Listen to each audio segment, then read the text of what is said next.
Hello everyone, I'm Guy, and today we are going to be talking about the 802.11 networking standards. I'm going to pull up the most commonly used standards in your household with a disclaimer that this is not all of the networking standards that are out there. I'm going to go ahead and get us orientated on frequency, speed, and range. Frequency is just how close those radio waves are together. The higher the number, the closer the waves.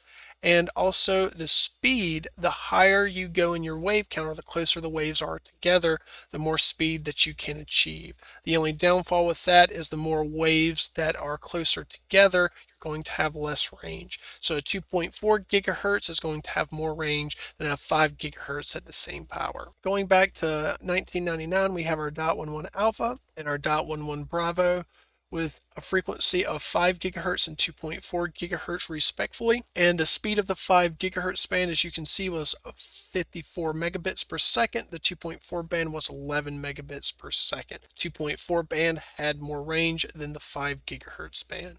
And I'm going to quickly run through the rest of this chart, as it's just important to know the different standards, so when you're trying to buy a router or you're looking at it your own, you can know what devices are compatible and what speeds that you are trying to get. So going to .11 Golf, I believe that was released in 2003. .11 November, also known as Wi-Fi 4. This one was released in 2009. Wi-Fi 5, also known as .11 Alpha Charlie. That one was released in 2013. And then with a lot newer .11 Alpha X-Ray, this one was just released in 2021. And this is where we see all of our marketing currently hitting. Let's go ahead and pull up something that we would see on a router. And let's break down what this marketing to us means. So we have a dual band AC 1900 router here. Dual band, two bands. Those bands are a Wi-Fi 4 and a Wi-Fi 5 band. I would like to go ahead and make a note out that all of the bands are backwards compatible with the previous one.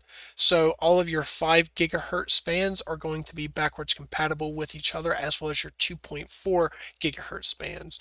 So your Wi-Fi Alpha Charlie can go all the way back to your .11 Alpha, and your .11 November can go all the way back to your .11 Bravo.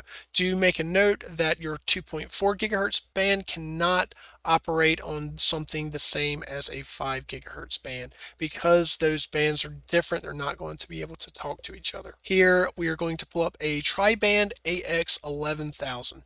Tri-band means that there's 3 bands, and in this .11 Alpha X-Ray we have a 2.4 gigahertz band, we have 2 5 gigahertz band. The only difference between both of those 5 gigahertz bands is they both operate at the 5 gigahertz level, but you can tune them so that they are a little bit different, so they have 2 separate airwaves to operate under. So if you are in an apartment complex, or maybe you're at a dorm, or just somewhere where there's a lot of Wi-Fi waves, you can try to tune these to not interfere with each other. The important thing to take away here is that even though the higher the number, technically the better the speed is wirelessly, you are going to more than likely be bottlenecked by a port on the actual router, or by a bottleneck in your network. The majority of home computers and home routers have a 1 gigabit limit, with newer ones coming out with a 2.5 gigabit limit.